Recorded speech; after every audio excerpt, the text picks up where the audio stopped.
हाथों की मेहंदी सुन मेरे भैया।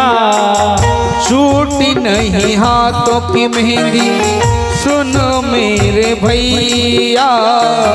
तू ही मेरा पिता है प्यारे, तू ही मेरी मैया।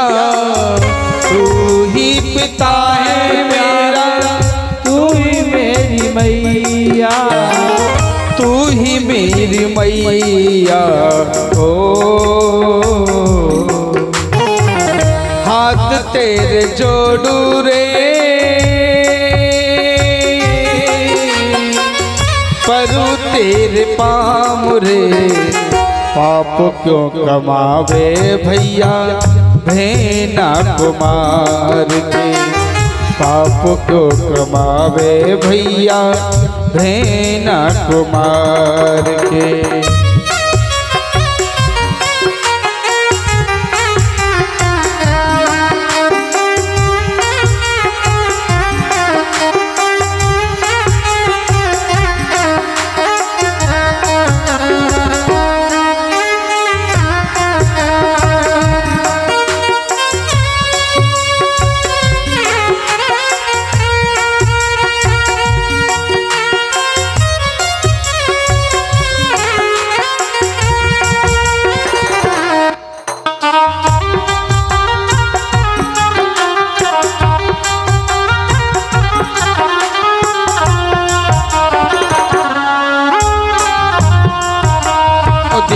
भैया विनती में करती तुमसे सुनो मेरे भाई। विनती में सुन मेरे भाई। ओ भेना कुमार के तू बनना कसाई। भेना कुमार के तू बनना कसाई। बनना कसाई। ओ मानो मेरी विनती रे। ओ मानो मेरी विनती रे, करूँ मैं पुकार रे। पाप क्यों कमावे भैया भेना कुमार के। पाप क्यों कमावे भैया हो भेना कुमार के। आज देवकी राजा कंस से प्रार्थना कर लगी भैया मैं तुम्हारा हाथ जोड़ती हूँ, पैर छीती हूँ, क्यों अपराध करते हो। कंस ने कहा देवकी तूने अभी सुना देवताओं ने क्या कहा। देवकी ने कहा भैया इसमें मेरा क्या दोष है। कंस ने कहा देवकी सारी बीमारी की जड़ तो तुम हो। सारी बीमारी जड़ तो तुम हो।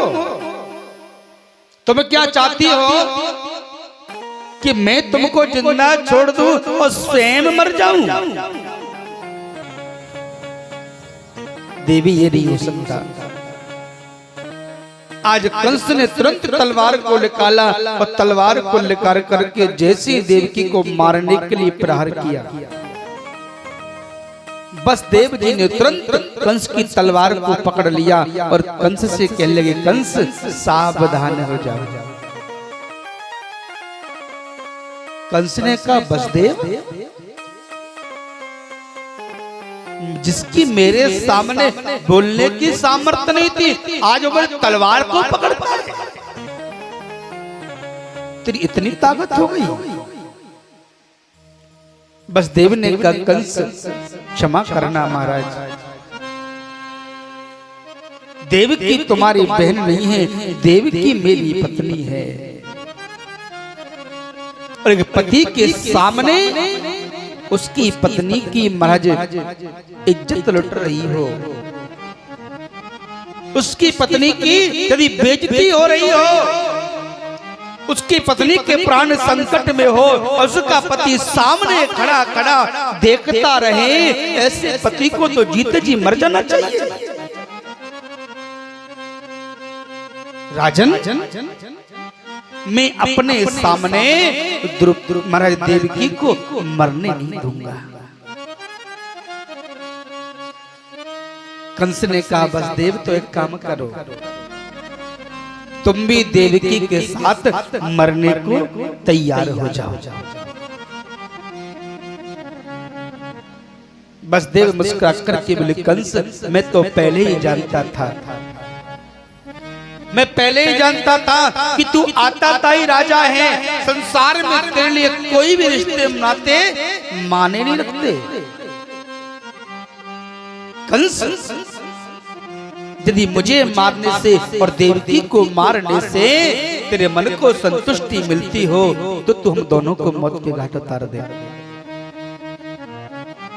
मगर कंस तू नहीं जानता, तुमने यदि हमको मार डाला तो जितने भी राजा हैं, जिन राजाओं के मन में तेरे प्रत्येक जो डर बैठा हुआ है तो सारा डर समाप्त हो जाएगा और लोग कहेंगे कंस तो आताताई राजा था, ये तो पापी राजा है, ये तो अधर्मी राजा है, अन्यायी राजा है, जिसने अपनी बहन को अपने दामाद को मार डाला।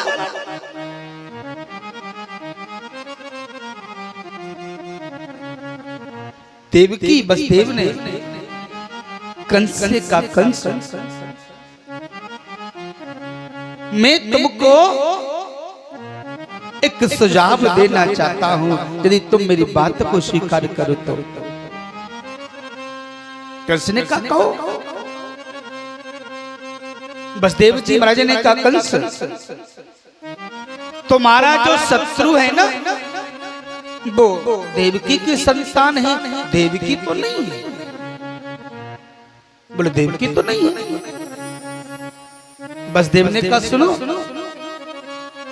यदि आपको सुझाव अच्छा लगे तो मैं आपको सुझाव देता हूं, बताओ। तब महाराज वसुदेव ने कहा कंस मैं आपको अपना सुझाव देना चाहता हूं और मैं चाहता हूं और मैं तुम्हें वचन देता हूं कि जब तक देवकी की 8 संतान जन्म नहीं ले लेंगे तब तक मैं तेरी मथुरा नगरी छोड़ करके नहीं जाऊंगा। तुम्हें विश्वास हो तो आप हमको अपने महलों में रख लो, और नहीं विश्वास हो तो जैसे तुम्हारा मन करे ऐसा आप कर सकते हो। मैं वचन देता हूं जब तक देवकी की 8 संतान जन्म नहीं लेंगी तब तक मैं तेरी मथुरा नगरी छोड़ करके नहीं जाऊंगा,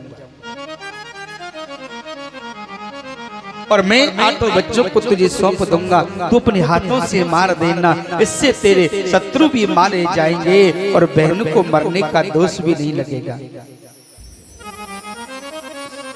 कंस ने विचार किया बात तो सत्य है, बात तो सत्य कह रहे हैं। कंस ने कहा वसुदेव तो सुनो, तुमको और देवकी को दोनों को ना मेरी कारागृह में बंदी बन करके रहना पड़ेगा। वसुदेव ने कहा हमको मंजूर है। आज देवकी वसुदेव को हाथों में तकड़ी डालकर के पैरों में बेड़ी डालकर के प्यारे जेल के अंदर कारागृह में बंद कर दिया, जेल के ताले लगा दिए, पहरेदारों को बिठा दिया। सुदेव जी महाराज कहने लगी राजा परीक्षित ये नितांत सत्य है, इंसान का कब भाग्य बदल जाए, कब हरे भरे जीवन में दुख का पहाड़ टूट जाए, ये उस परमात्मा के अलावा दूसरा कोई नहीं जानता। और मेरे प्यारे भक्तों बात भी सत्य है, कभी कभार ज्यादा खुश होना भी दुख का कारण बन जाता है। किसी भी चीज को देख करके ज्यादा प्रसन्न नहीं होना चाहिए, ज्यादा खुश होना भी कभी कभार दुख का कारण बन जाता है। देवकी के मन में कितनी महाराज मन में प्रशंसा थी कि मैं अपने ससुराल में जा रही हूँ, पहली बार ससुराल में जा रही हूँ, जाकर के अपने परिवार का पालन पोषण करूंगी। और ससुराल जाने से पहले ही मायके में जेल में बंदी बन करके रहना पड़ा, क्योंकि ज्यादा खुश होना भी प्यारे दुख का कारण बन जाता है। यदि तुम्हारे मन में कभी प्रशंसा हो, यदि आपके परिवार में कभी खुशी आए तो प्यारे भूलकर कभी किसी को नहीं बताना चाहिए। अपने परिवार की खुशी परिवार तक सीमित रखो, घर के अंदर ही रखो। जैसे घर से बाहर बात निकली, समझ लो आपके घर में ग्रहण लग गया। जीवन में कभी खुश हो पर खुशी की बात आए तो भूलकर किसी को मत बताओ। सुखदेव जी महाराज ने बताया, परिचित हाथों में तकड़ी लगा दी, पैरों में बेड़ी लगा दी, जेल के ताले पहरेदारों को खड़ा कर दिया और कंस ने आदेश दे दिया, बिना मेरी मर्जी के कोई देव की बस्ती से मिलेगा नहीं। 1 वर्ष पूरा हुआ।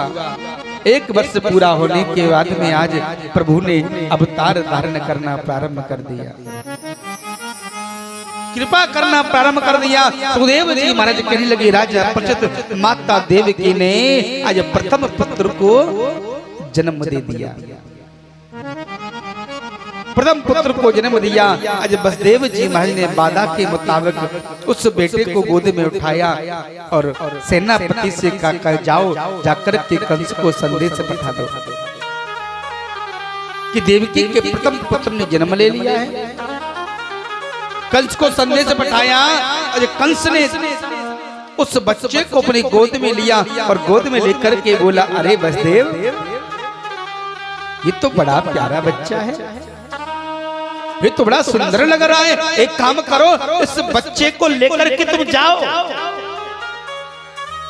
और इस बच्चे का पालन पोषण अच्छे से करना। इसके पालन पोषण करने में किसी प्रकार की कोई कमी नहीं रहनी चाहिए। और देवकी से कहना कि कंस ने इस बच्चे को जिंदा छोड़ दिया है और तुम आराम से इस बच्चे का पालन पोषण करो, मुझे इससे कोई भय नहीं है।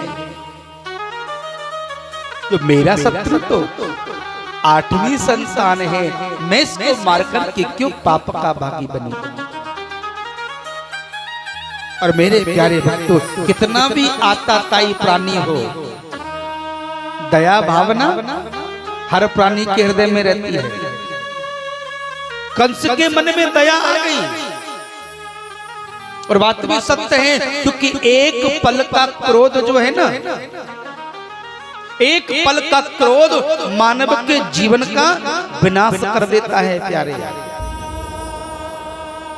एक क्षण का क्रोध, हर इंसान ज्ञानी होता है, हर इंसान के हृदय में क्रोध बैठा हुआ है, पर एक क्षण का जब क्रोध आता है ना, इंसान के हरे भरे जीवन को बर्बाद कर देता है प्यारे। उस फूल जैसे घर को शमशान बना देता है।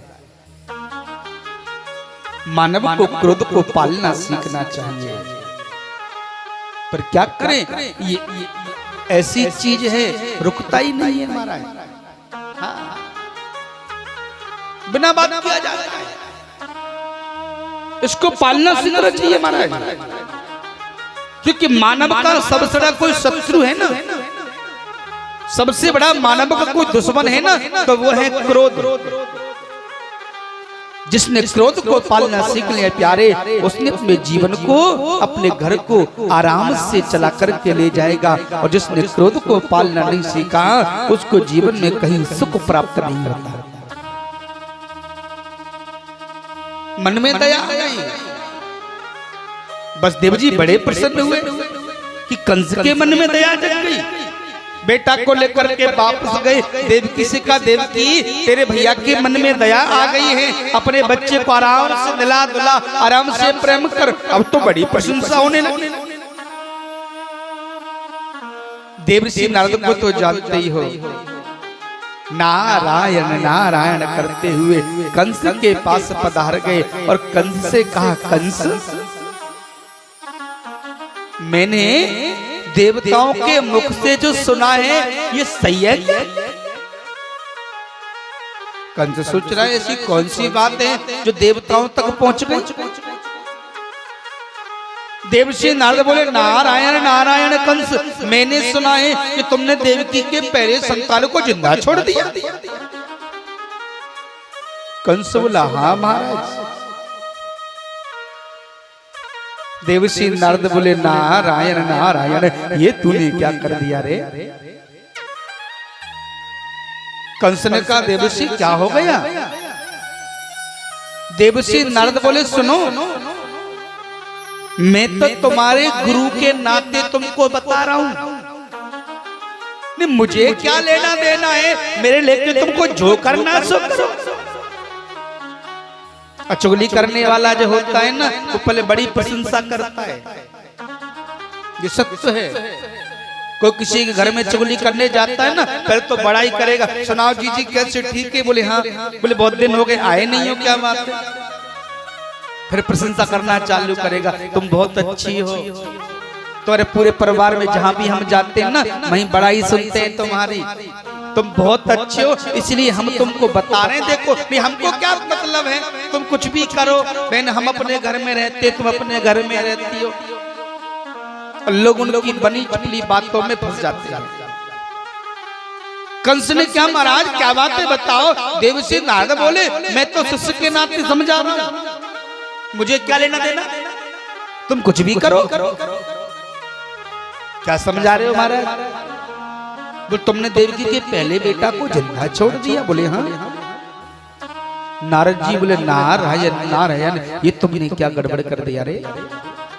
मैं देवताओं की चाल को भी सुन करके आ रहा हूं। देवता चुप चुप बैठक कर रहे थे और उनकी बैठक मुझसे सुनी नहीं गई और मैं तो दौड़ करके तेरे पास आ गया। कंस बोले ऐसी क्या मीटिंग हो रही देवताओं में?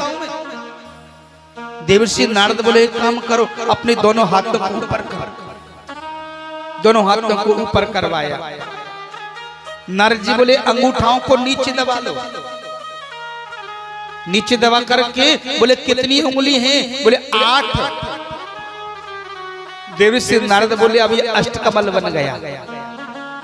नारद जी बोले कंस गिनते जाना, और जैसे 8 उंगली का अष्टकमल बनवाया इधर से गिनना प्रारंभ किया। 1 2 3 4 5 6 7 8। बोले 8वां ये है ना? बोले हाँ। देवश्री नारद बोले अब यहां से 1 छोड़ करके गिनो। 1 छोड़ कर गिना, 1 2 3 4 5 6 7 और 8वां उसके बगल में आ गया। नारद जी बोले 2 उंगली छोड़ करके गिनो। 3 उंगली छोड़ करके गिनो। एक एक करके प्रत्येक उंगली को 8वीं उंगली सिद्ध कर दी। कंस तो चक्कर में पड़ गया। कंस बोले नारद मुनि ये क्या है? देवश्री नारद बोले नारायण नारायण कंस, यही तुझे समझाने को मैं आया हूं रे। देवताओं की बड़ी चाल है, पहला भी 8वां हो सकता है, दूसरा भी 8वां हो सकता है, तीसरा भी 8वां हो सकता है। तू 8वें का इंतजार करता रहेगा और 8वां कब का बड़ा होकर के कहां निकल जाए कोई पता नहीं। कंस ने कहा मैं क्या करूं आप बताओ ना। नारद जी बोले नारायण नारायण कंस तू जाने तेरा काम चलने, मैं तो लगा करके चला गया। अब कंस के मन में तुरंत वही बात घूमने लगी, पहला भी 8वां हो सकता है, दूसरा भी 8वां हो सकता है। और मैंने तो उसको पालने के लिए संदेश बिठा दिया। सेनापति से कहा तुरंत देवकी वसुदेव के पास चलो, और देवकी वसुदेव के पास से जाकर के आज बिना सोचे समझे देवकी के पहले संतान को उठाया, उठाकर के जेल में लेकर के आया, उस शिला पर पैर पकड़कर राम से पटक दिया। देवकी रो पड़ी क्योंकि जिस माँ के सामने उसके लाडले बेटा को पकड़ करके मारा जाए वो तो माँ ही जान सकती है प्यारे दुख क्या होता है। देवकी रोने लगी पर क्या करे, कंस के पैर पकड़ लिए। कंस ने देवकी से पैर छुड़ाया और तुरंत अपने महलों में आ गया। एक एक करके महाराज देवकी के 6 संतानों को आज कंस ने मौत के घाट उतार दिया। 7वें संतान के रूप में शेष अवतार बलराम जी का आगमन हुआ। बलराम जी महाराज को संकर्षण करके आज माता देवकी के गर्भ से खींच करके माता रोहिणी के गर्भ में पहुंचा दिया। कंस ने सेनापति से कहा जाओ जाकर के पूछो देवकी ने 7वें संतान को जन्म क्यों नहीं दिया। सेनापति गया, देवकी ने कहा जाकर के कंस से कह देना कि 7वीं संतान जो है वो गर्भ के अंदर समाप्त हो गई, गर्भपात हो गया, गर्भ के अंदर नष्ट हो गया। 7वीं संतान गर्भ के अंदर समाप्त हो गया, जाकर के कह देना कंस को। कंस बड़ा खुशी मनाने लगा, अच्छा हुआ 7वीं संतान गर्भ के अंदर मर गई, अपने हाथों से मारना पड़ता। पर कंस नहीं जानता कि 7वीं संतान जो है वो माता रोहिणी के गर्भ में पल रही है। परीक्षित जी महाराज से सुखदेव जी ने कहा, राजन माता रोहिणी के गर्भ में उस 7वें संतान को इसलिए पहुंचाया क्योंकि 7वीं संतान जो है वो शेष नाग के अवतार हैं बलराम जी महाराज। और शेष नाग को कोई भी नारी अपने गर्भ में धारण नहीं कर सकती, इसलिए बलराम जी को रोहिणी के गर्भ में पहुंचाया। परीक्षित ने कहा, महाराज तो क्या रोहिणी माता नहीं है? जब कोई भी नारी गर्भ में धारण नहीं कर सकती शेष नाग को, तो रोहिणी ने क्यों रखा? तो सुखदेव जी ने बताया, परीक्षित माता जो रोहिणी है ना, ये साधारण कोई नारी नहीं है। माता रोहिणी जो है ना, ये स्वयं रोहिणी नक्षत्र जो है वो कन्या बनकर के प्राकट हुआ है। क्योंकि माता रोहिणी जो है ना तो उसकी माँ है, कोई पिता है प्यारे, स्वयं नक्षत्र कन्या बनकर के प्राकट हुआ है। क्योंकि शेष नाग को रोहिणी नक्षत्र के अलावा कोई भी नक्षत्र धारण नहीं कर सकता, इसलिए रोहिणी नक्षत्र स्वयं कन्या बनकर के प्राकट हुआ। इसलिए रोहिणी नक्षत्र में बलराम जी का मर्ग अवतार हुआ। कंस ने विचार किया, 6 को मार डाला, 7वां गर्भ के अंदर मर गया, 8वें की आने की बारी है, अब तो और सेना बढ़ा दी। एक एक दिन गिनने लगा। सुखदेव जी महाराज कहने लगे, राजा परीक्षित धीरे धीरे समय नजदीक आने लगा, 8वें संतान को आने की तैयारी है प्यारे। सुखदेव जी महाराज कहने लगे, परीक्षित भादों की रात है, कृष्ण पक्ष है, अष्टमी तिथि है प्यारे, और बड़ा सुंदर मुहूर्त है, रात्रि के 12 बज रहे हैं। कृष्ण पक्ष अष्टमी तिथि है प्यारे, रात्रि के 12 बज रहे हैं, और चतुर्भुजी रूप बना करके भगवान नारायण आज मथुरा की जेलों में प्राकट हो गए। और जैसी मथुरा की जेलों में प्राकट हो गए, आज भगवान नारायण ने योग माया को आदेश दिया, योग माया प्रकट हो। योग माया प्रकट हो गई। योग माया ने कहा, प्रभु आदेश करो, क्या आदेश है? भगवान बोले, योग माया मैं ब्रज में कुछ लीला करना चाहता हूं। योग माया ने कहा, प्रभु आदेश करो। भगवान बोले, योग माया मैं चाहता हूं इस लीला में तू मेरी धर्म की बहन बन करके ना मेरा साथ निभा। योग माया ने इतना सुना, योग माया तो रो पड़ी, प्रभु मुझे लगता है कि मेरे पूर्व जन्म का संस्कार जो है ना वो उदय हो रहा है। चरणों की सेवा करने वाली एक तुच्छ दासी को आपकी बहन बनने का सौभाग्य मिले तो भला मैं कैसे ठुकरा सकती हूँ? प्रभु आदेश करो।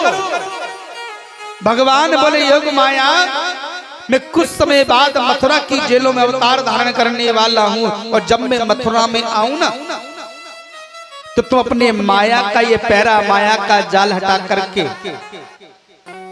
और गोकुल में मैया यशोदा के बगल में कन्या के रूप में जाकर के तुम प्रकट हो जाना। और जब मैं यहाँ से गोकुल आऊं ना तो फिर तुम गोकुल से मथुरा में आना और दोबारा से अपने माया का प्रभाव जमा देना। योग माया का जैसी प्रभु आपकी इच्छा, आदेश करो। योग माया अंतर्धान हो गई। आज भगवान ने देव की वसुदेव को जगाया और भगवान बोले, देवी मैं तेरा पुत्र बन करके आया हूँ, बोल मेरे लिए क्या आदेश है। माता देवकी ने कहा, भगवान मेरी गोद बरसों से ममता के लिए तरस रही है, बरसों से गोद खाली है, ममता के लिए तरस रही है। हे प्रभु मैं चाहती हूँ जल्दी से सूक्ष्म रूप धारण करके मेरी गोद में आ जाओ और मेरे मन की अभिलाषा को पूरा कर दो। भगवान बोले, देवी जैसा तू कहती है ऐसा कर तो दूंगा, मगर मैं तुम्हारी कोई भी रक्षा नहीं कर पाऊंगा। जैसे ही मैं तेरी गोद में बच्चा बन करके आऊं तो उसी समय मुझे तुम गोकुल नगरी पहुंचा देना। देवकी ने कहा, देखो ना हमारे हाथों में तकड़ी लगी है, पैरों में बेड़ी है, ये कैसे संभव होगा। भगवान बोले, तुम मुझे एक बार अपनी गोद में ले लो, सब कुछ ठीक हो जाएगा। जैसी भगवान ने सूक्ष्म रूप बनाया, भैया गोद में लेना चाहती थी। भगवान ने योग माया से कहा, योग माया जल्दी से मैया के प्रेम मस्तक पर प्रेम का पर्दा डाल दे। मैया बाबा के मस्तक पर ऐसा प्रेम का पर्दा डालो, मैया बाबा को ये लगना चाहिए कि हमने अपने लाला को जन्म दिया है।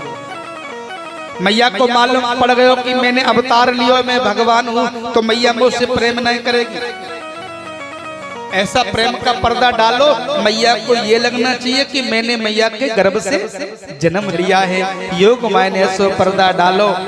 सुखदेव जी महाराज कहने लगी, राजा परीक्षित आज जैसी भगवान को गोद में उठायो, तुरंत हाथों की तकड़ी खुल गई, पैरों की बेड़ी टूट गई, जेल के ताले टूट गए और सारे के सारे पहरेदार मूर्छित होकर के जमीन पर गिर गए। बोलिए भक्त वत्सल भगवान की। सारे पहरेदार जमीन पर गिर गए। प्यारे वसुदेव जी महाराज भगवान को लेकर के गोकुल की तरफ चल पड़े। देवताओं ने बड़ी सुंदर गर्भ स्थिति स्मरण कराई।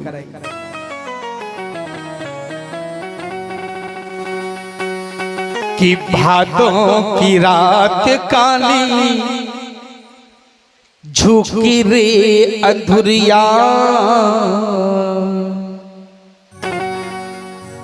कि भाइयों अजब कमाल जायो, देव की निलाल देखो जेलन में भादों की रात काली झुकी रे अंधेरिया, भादों की रात काली झुकी रे अंधेरिया।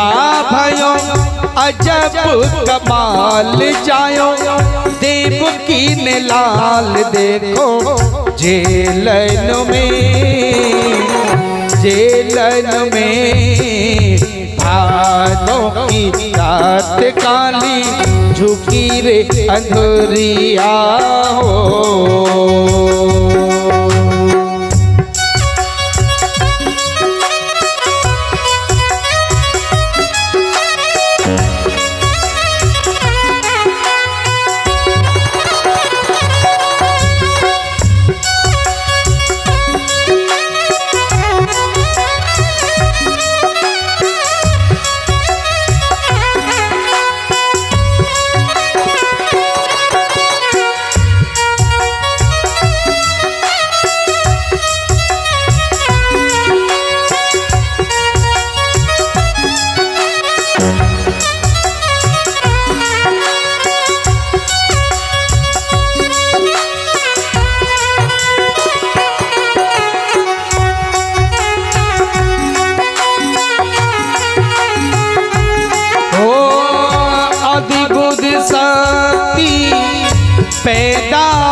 अद्भुत शक्ति पैदा हो गई जेलन के दरमियान जी। ओ हाथ चक्र और गदा विराजे, हाथ चक्र और गदा विराजे, हाथ चक्र और गदा विराजे, ज्योति चंद्र समान हो, हाथों की रात काली झुकी रे अंधुरिया हो।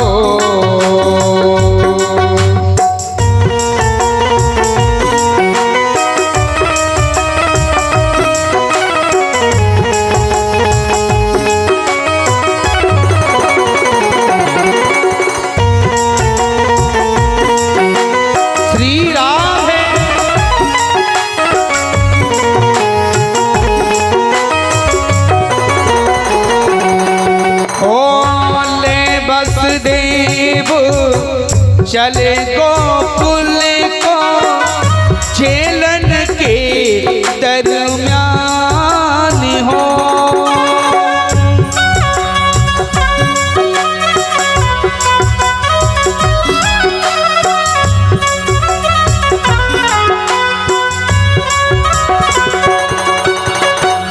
ले बसदेव चले गोकुल को जेलन के दरमियान हो, टूटी हथकड़ी खुल गई बेड़ी, टूटी हथकड़ी खुल गई बेड़ी, सोए गई पैरन दार हो, हाथों की रात काली झुकी रे अंधुरिया, हाथों की रात काली झुकी रे अंधुरिया, भयो अजब कमाल जायो देव की लाल देखो, जेलन में हाथों की रात।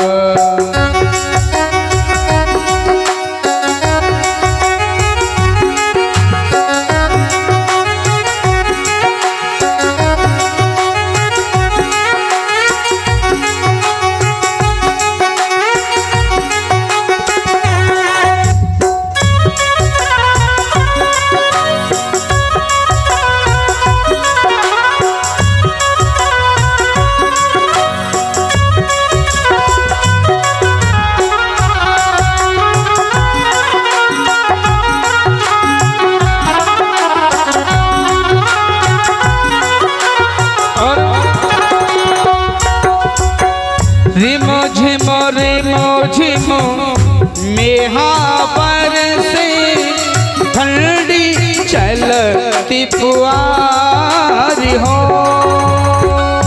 रिम झिम मेहावर से ठंडी चलती पुआर जी। पीछे कलश अगारे यमुना,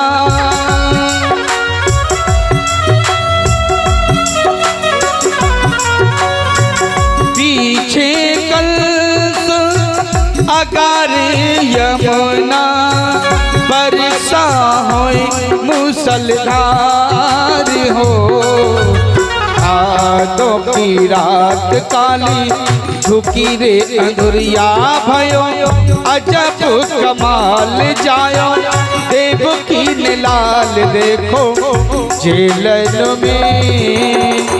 जेलन में भादों की रात काली झुकी रे अंधुरिया हो।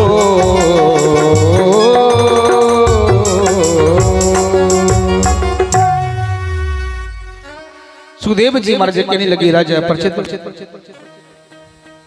आज बसदेव जी लाला को लेकर के घबराने लगे और जैसे भगवान को लेकर के चलना प्रारंभ किया हाथों की तकड़ी खुल गई, पैरों की बेड़ी टूट गई, सारे के सारे पहरेदार मूर्छित होकर के गिर पड़े। भगवान को लेकर के जैसी मथुरा से बाहर चले, बड़ी भयंकर आंधी तूफान चलने लगा, बादल गरजने लगे, बिजली तड़पने लगी, भयंकर वर्षा होने लगी, भयंकर वर्षा होने लगी। महाराज बसदेव जी घबराने लगे, हे भगवान वे लाला की कोई रक्षा करिए। आज एक रूप से शेष नाग ने दूसरा रूप धारण करो और भगवान के ऊपर छाता बनकर के प्रागट हो गए। बसदेव जी महाराज भगवान को लेकर के यमुना मैया के किनारे पहुंचे। यमुना मैया के किनारे पर पहुंचे, देखा भादों की रात है, उस श्रावण भादों में सारी नदियां जो हैं वो उफान लेकर के चलती हैं। महाराज यमुना मैया में विशाल जल भरा हुआ है। बसदेव जी घबरा रहे हैं, बसदेव जी घबराने लगे। आगे यदि मैं जाता हूं तो यमुना में डूब करके मरना पड़ेगा, विशाल जल बह रहा है, ना तो कोई नदी है, ना कोई नाव नजर आती है, और ना कोई नदी से पार होने का साधन नजर आ रहा है। पीछे लौट करके जाता हूं तो पापी कंस मुझे मौत के घाट उतार देगा। विचार करने लगे क्या करूं। अब मन में सोचा जो होगा सो देखा जाएगा, पार तो होना है, पार तो होना है। बसदेव जी महाराज ने भगवान को नाम लियो, अपने लाला को सर पे रखो और धीरे धीरे यमुना में प्रवेश करने लगे। यमुना मैया भी हिलोरों से चल रही है, क्यों? क्योंकि यमुना महारानी के मन में खुशी की लहर दौड़ रही है। खुशी की लहर इसलिए दौड़ रही है क्योंकि भगवान श्याम सुंदर होए ना, वो यमुना मैया के पति हैं। मैया के मन में खुशी की लहर दौड़ रही है कि आज मेरे पति ने जन्म लेकर के और मेरे पास होकर के निकल रहे हैं। अरे बुढ़ापे में मेरे जवानी में तो सबको पति प्राप्त होता है, पर बाल अवस्था में पति के दर्शन प्राप्त हो जाए, ये तो जीवन का उद्धार हो जाएगा। यमुना मैया के मन में खुशी की लहर दौड़ रही है कि मैं अपने पति के दर्शन करूं। यमुना मैया की खुशी की लहर दौड़ रही है। आए तो बाबा लाला को लेकर के धीरे धीरे यमुना में प्रवेश करने लगे। अब तो बाबा की जो लंबी दाढ़ी थी ना, दाढ़ी तक पानी आ गया, और जैसे बाबा की दाढ़ी तक पानी आए तो मैया यमुना को थोड़ी सी लज्जा आ गई, थोड़ी शर्म आ गई महाराज, क्योंकि पहले थोड़ी मर्यादा थी। यमुना मैया ने बाबा की दाढ़ी को देखो नीचे उतर गई, क्योंकि हमारे पति के पिता हैं, हमारे ससुर हैं, और ससुर के सामने ऐसे जाएंगी तो शर्म तो थोड़ी लगेगी ना। पहले तो मर्यादा थी महाराज, आजकल तो सारी मर्यादा खत्म होती चली जा रही है। हाँ। आज भी देहातों में ऐसी मर्यादा है। ससुर तो बहुत दूर की बात है, अपने जेठ के आगे भी बहू घूमट नहीं उगारती।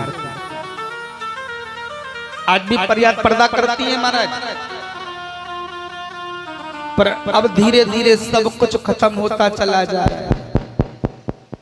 हाँ, सारी मर्यादा खत्म होती चली जा रही है। सुखदेव जी महाराज ने कहा प्रचित जैसे यमुना मैया के अंदर बाबा घुसे और बाबा की लंबी दाढ़ी पर पानी आया, यमुना मैया शर्म के मारे नीचे उतर गई। बाबा निकलते चले जा रहे। यमुना मैया सोच रही है कि मैं ससुर की शर्म करूंगी तो पति के दर्शन मिलने वाले नहीं है।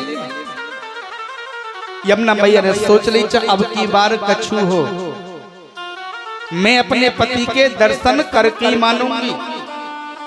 और जैसी यमुना मैया ने ऊपर उफान लेकर के दौड़ना चाहो, बाबा के मुंह तक पानी आ गया।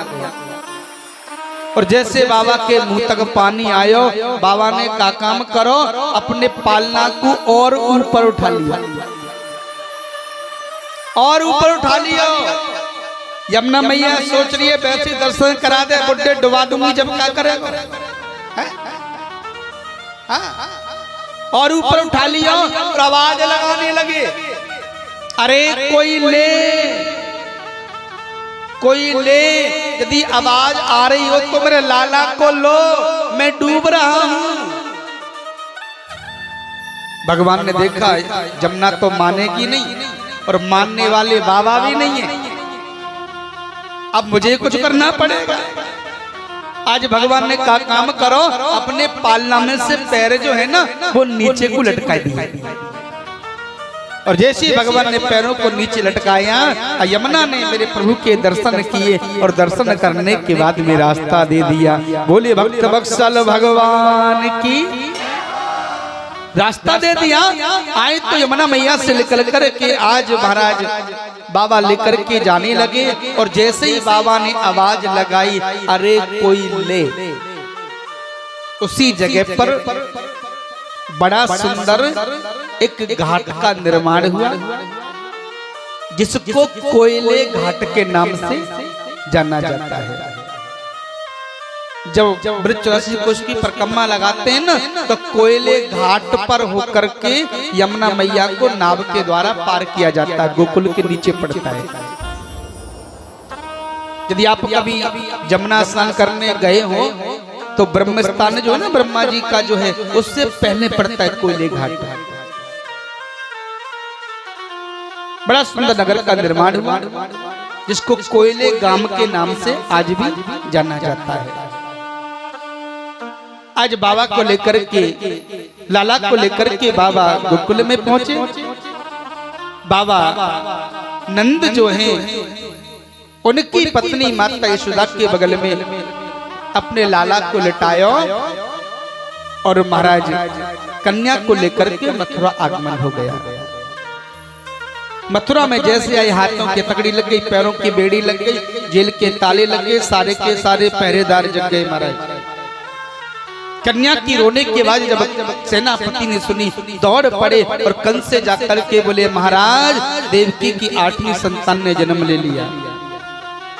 कंस दौड़ कर कहा, कंस ने कहा, देवकी ला कहा है मेरा शत्रु। देवकी बोली, भैया 8वीं संतान जो है ना, ये बेटी है, बेटा नहीं है।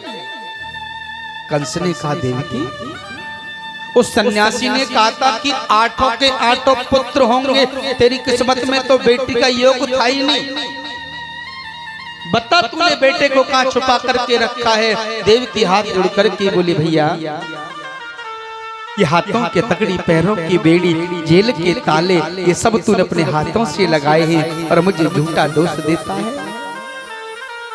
क्यों झूठा दोष देता है रे? कंस ने पहले तो विचार किया, ये छोटी सी बेटी है, ये मुझे क्या मारेगी। फिर मन में सोचा, ऐसा ना हो मैं इसको बेटी समझ करके छोड़ दूं, और बड़ा होकर कहीं बेटा बन गया तो। हाँ, कि भय बिन प्रीत हो तो नहीं देवा, लाख करो बैरी की सेवा। मन में भय घुस गया, ऐसा नो मैं इसको बेटी समझ करके छोड़ दूं और बड़ा होकर कहीं बेटा बन गया तो। देवकी से आज कन्या को छीन लिया, और जैसी कन्या को छीन करके पृथ्वी पे पटकना चाहते थे, आज कन्या हाथ उठा करके आकाश मार्ग में उड़ गई। महाराज आकाश मार्ग में उड़ करके अष्टभुजा का रूप धारण कर लिया, और आकाशवाणी करने लगी, कंस सावधान हो जाओ। हे कंस, तुम मुझे क्या मारेगो? तुम मुझे क्या मारोगे? मेरे मरने के बारे में सोचना छोड़, अपने मरने के बारे में सोच। तू नहीं जानता, तेरा वध करने वाला वो ब्रज में अवतार धारण कर चुका है, प्रकट हो चुका है, जन्म ले चुका है। कंस भयभीत हो गया। कंस तो वहां से चल पड़ा, पर सुखदेव जी ने बताया, राजा परीक्षित, इलाहाबाद से 63 किलोमीटर दूरी पर, इलाहाबाद से 63 किलोमीटर दूरी पर एक विशाल पर्वत पड़ता है जिसको विंध्याचल के नाम से जाना जाता है। विंध्याचल पर्वत पर माता विंध्यवासिनी का मंदिर है। उस पर्वत पर एक अष्टभुजा माता का मंदिर और है। वो मंदिर ना तो पहाड़ के ऊपर है ना पहाड़ के नीचे, बीच पहाड़ के अंदर है महाराज। दर्शन करने जाते तो खड़े होकर के नहीं जा सकते, घुटमन घुटमन जाना पड़ता है अंदर दर्शन करने के लिए। माता जी वहां पर लेटी हुई है। माँ के विद्वान महापुरुष बताते हैं कि ये वही अष्टभुजा माता का मंदिर है जो भगवान श्याम सुंदर की बहन बनकर के आई थी, जिसको योग माया के नाम से जाना जाता है। नवरात्रि के अंदर विशाल भीड़ होती है महाराज। कंस सोच रहा है, कंस ने देवकी से कहा देवकी मुझे माफ कर दे। देवकी ने कहा पापी, तेरे जैसे भाई को संसार की कोई भी बहन माफ नहीं करेगी। और कंस तू नहीं जानता, भाई का एक दूसरा अर्थ भी होता है जिसको मामा के नाम से जाना जाता है। बेटा माँ कहता है ना तो एक बार मार बोलना पड़ता है, और मामा कहता है तो 2 बार मार आता है। मामा का मतलब होता है अपनी बहन के बच्चे को अपनी बहन से ज्यादा दुगना प्रेम देना। जो 2 माँ के बराबर प्रेम जो करता है उस प्राणी को मामा कहा जाता है। पर कंस तूने तो ये अधिकार भी अपने हाथों से छीन लिया। कंस ने सोचा इसकी जली पतली बातों से कोई मिलने वाला तो है नहीं, कंस तो छोड़ करके चला गया। सोच रहा है, इधर कंस सोच रहा है, इधर ठाकुर जी गोकुल में पहुंच गए। चल करके देखे तो सही वो क्या कर रहे हैं। सुखदेव जी महाराज ने बताया अपरिचित बाबा जो नंद है ना उनकी 2 बहन हैं। एक को नाम है नंदा और दूजी को नाम है सुनंदा। कि पहले जमाने में नाम ना बड़े छोटे होते थे, छोटे नाम होते थे पहले। क्यों? क्योंकि पहले जब बच्चा हो जाता था ना देहात में तो पंडित जी के पास में बहुत कम जाते थे लोग, क्योंकि इतना धन नहीं था, इतनी व्यवस्था नहीं थी। पंडित जी के पास में बहुत कम जाते थे।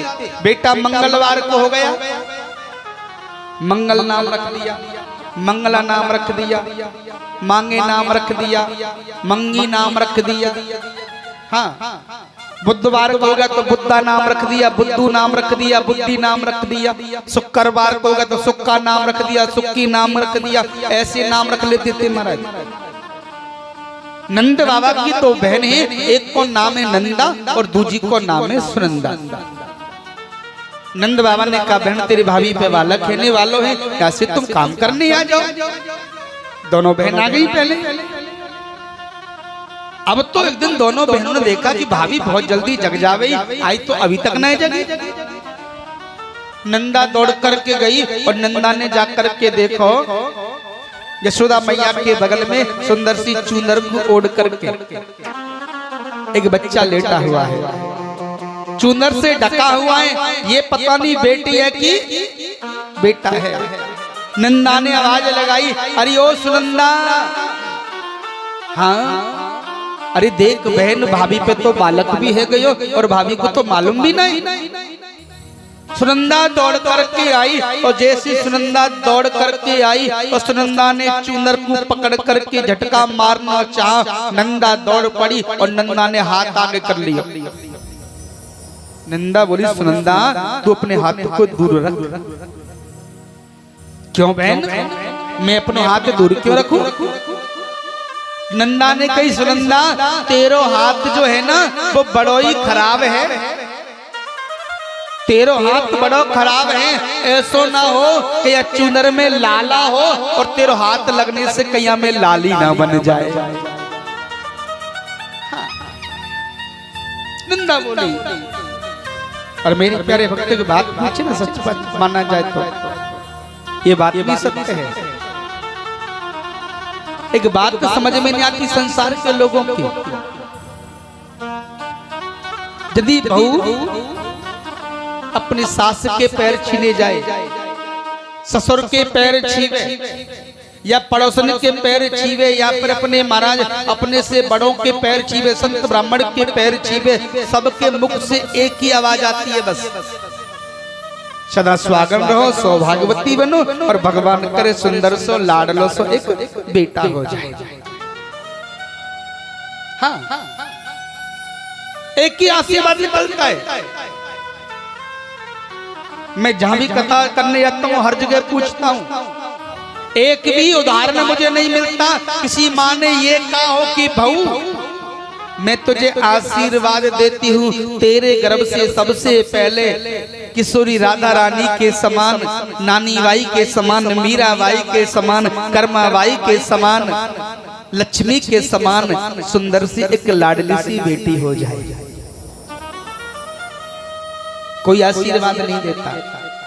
और कितने परिवार तो ऐसे मेरे भक्तों पता चले जाता है ना कि बेटा की बहू ने बेटी को जन्म दिया है, जो घर में सासू माँ है ना ऐसे नाक सकोड़ करके बैठ जाती है जैसे इसका पूरा खानदान मर गया हो। बाहर पत्थर छोरी भई है, कौन सा लल्ला जलने वाली है। मेरी माँ एक बात समझ में नहीं आती, आप स्वयं बेटी हो और बेटी होकर के महाराज उस बेटी से इतनी नफरत क्यों है।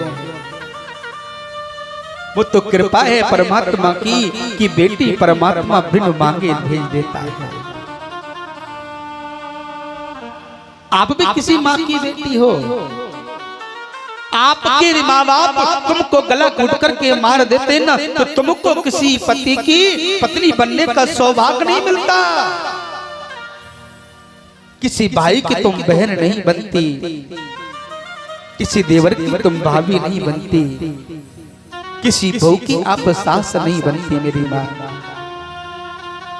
जीवन में एक बात याद रखो, हर किसी को बेटा, हर किसी को बेटा चाहिए। आखिर बेटा देता क्या है। इसलिए संसार के लोग बेटा चाहते हैं कि तुम्हारे मरने के बाद,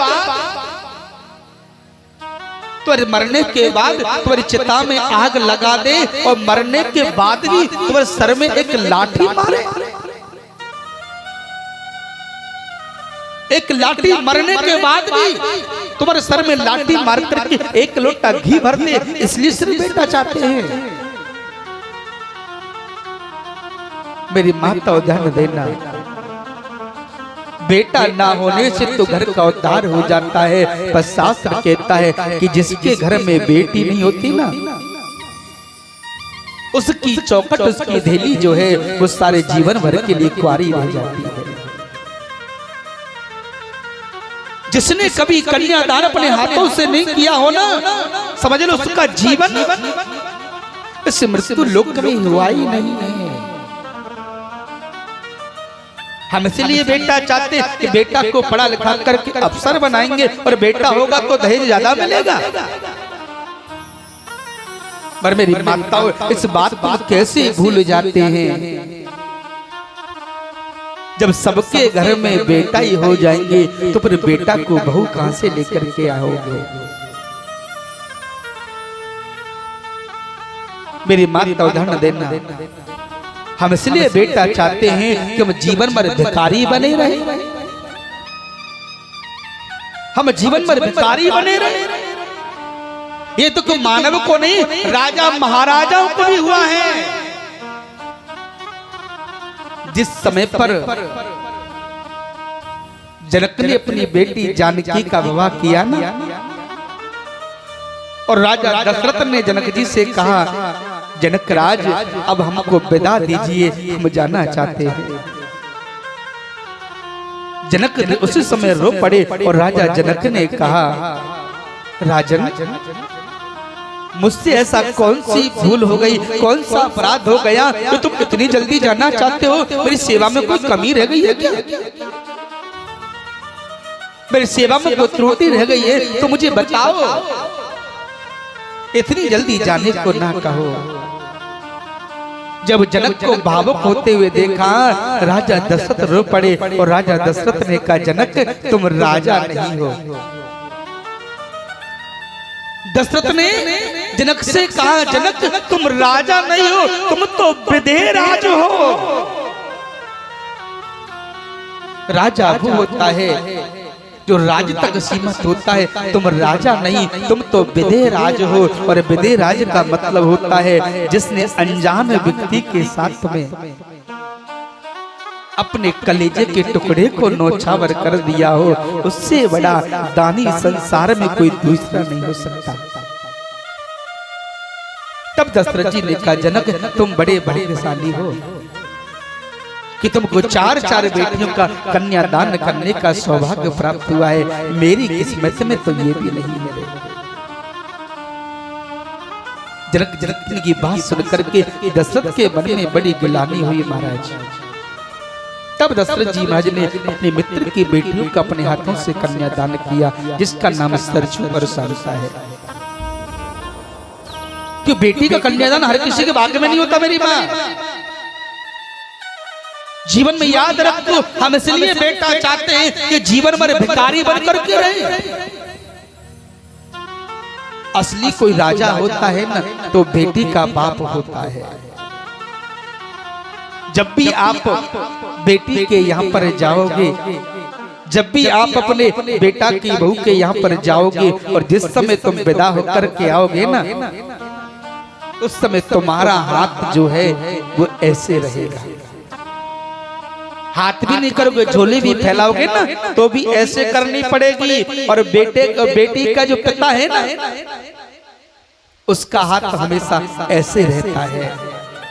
ये हाथ बेटी